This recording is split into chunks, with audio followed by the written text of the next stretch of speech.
In other extremely exciting news. All right, y'all, please don't kill me. So I know in the last video, I talked about why I don't generally do vision boards.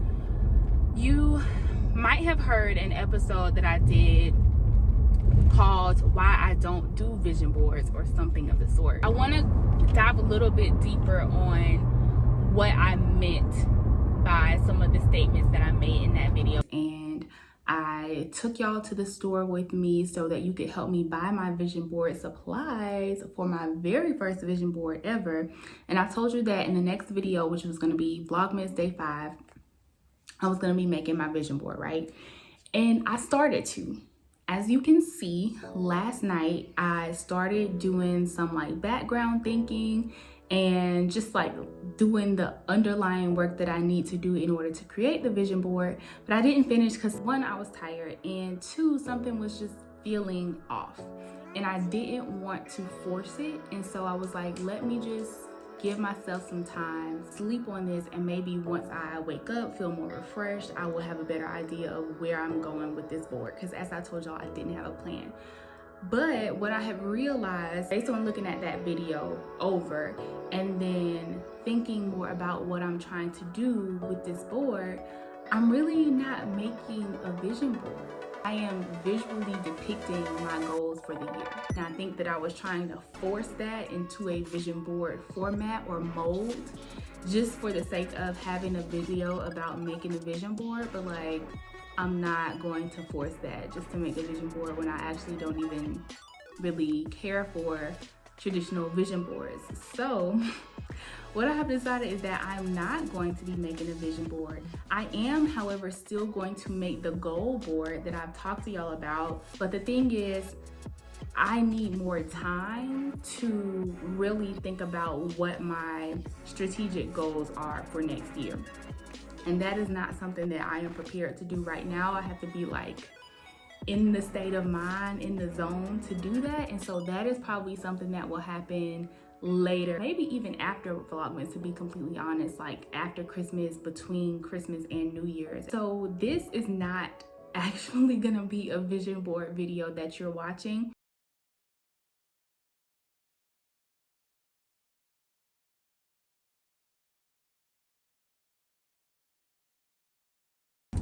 Today, I found out that I got offered a job that I have been in the application and interview process for since the beginning of October. It was before my birthday, and today it is December 3rd. So this has been a long interview process, but I have actually enjoyed it because I got to meet so many members of the team that I will be working on. And honestly, this role is just, I feel like it was made for me. Like, so many things in my personal and professional background like combined to make this role. So I don't think I'm gonna be going into detail about like what the role is or who it's for, but it is related to health communications for Black people.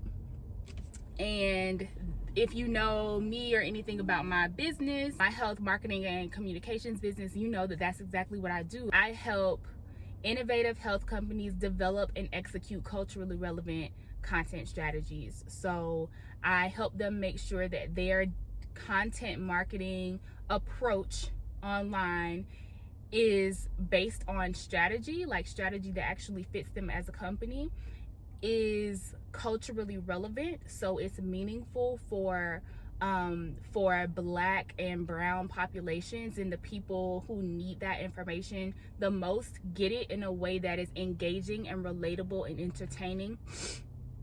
And I help them create the content for those types of campaigns. And so that is what I've been doing on my own for quite a while now, and that is very similar to what I will now be doing for this incredible company that I admire so much and that means so much to me. So I am so excited about starting this new role. I will be starting in January, so I have like a month to figure out what we gonna do about these kids, because as it stands right now, my husband has his full-time job and I work for myself full-time, so my schedule is more flexible. And so he kind of like takes what he needs from his employment perspective, and then I kind of fit in the nooks and crannies because I have that flexibility with the work that I do. But with both of us, and so we keep both of our kids home because it works. It kind of works. But now with both of us working full time and me no longer having that level of flexibility, it'll still be remote, but it'll still be a full-time job. And you know, I have a boss again. I'm not my boss for this role. So not having that flexibility changes things, and it makes it so that it makes it so that me and him cannot do this by ourselves anymore. We've been doing it by ourselves since March because we have that kind of flexibility baked in, but that is not going to be an option with this role. So we are either going to have to bring someone in to help us or send them to school. I can't tell you what's going to happen. I don't know. That's stressful for me to think about, so I'm not going to think about that right now. But yeah, I just thought I would share the news. I'm also going to get me a nice drink from Starbucks and Target because I deserve. We celebrate.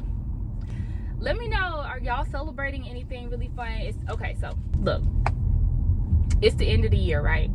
It's the end of this year, 2020, which has been unspeakably difficult. It's almost hard to verbalize exactly how wild the year has been. Like, it's really you had to be there year to really, like, you know what I'm saying? I just can't find the words that adequately reflect and depict the experience that this year has been. We have been through and are still going through and will still continue to go through so many hard things collectively. Not even as a people or as a country, but as a world, like as a human race. Okay, I'm getting overwhelmed thinking about this again. My point is, though, the reason I brought this up was with it being the end of the year, you know, it's been a lot of, I hesitate to call it 2020 slander because it's not lies. We have not been lying on 2020. It's been a hell of a year.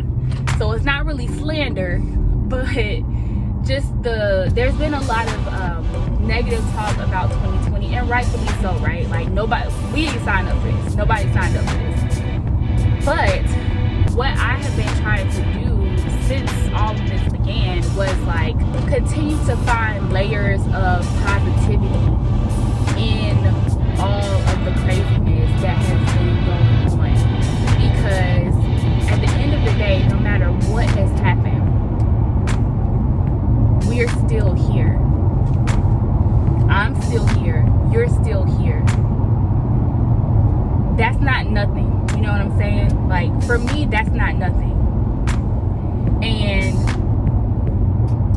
I don't want to, like, for me, by continuing to harp on how bad 2020 has been, I feel like I'm disrespecting God in a way. I'm being ungrateful because I didn't have to be here. You know what I'm saying? Like, as bad as things are, things can always be worse. And I truly mean that. Like, no matter how hard things are for you, they can always be worse. And so for me, again, my perspective, for me, the fact that things can always be worse makes me really grateful in whatever situation I am in, that they are not worse. I know that doesn't always work, right? Like, that's not always comforting. And I'm not trying to, like, if you are feeling various emotions about things that have been happening to you, I'm not trying to negate those or invalidate those. I'm just kind of sharing how I try to stay uplifted during really difficult times. For example, for me, the end of 2019 was like, as hard as 2020 is, like, the end of 2019 was, I I can't really compare them because they are so different, but it was like extremely hard. And even in those times, I still tried to hang on to the silver linings that I could identify, just because that's how I personally deal with stress.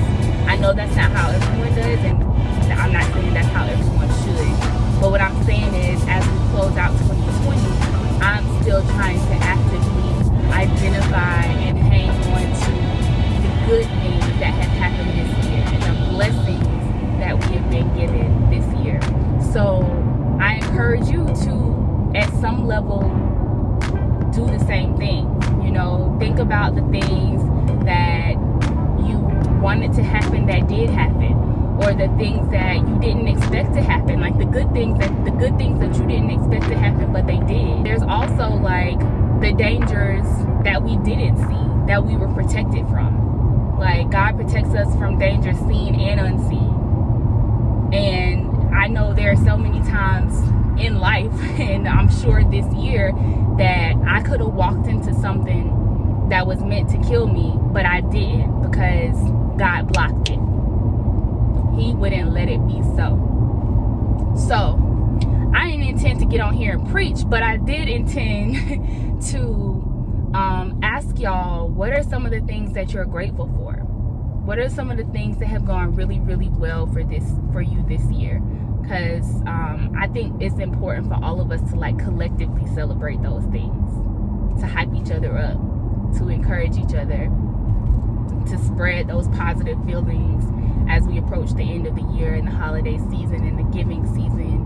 I just think it's important for us to keep the faith, and even in the midst of our despair, to keep our eyes on the things that make life a little more bearable and a little more positive.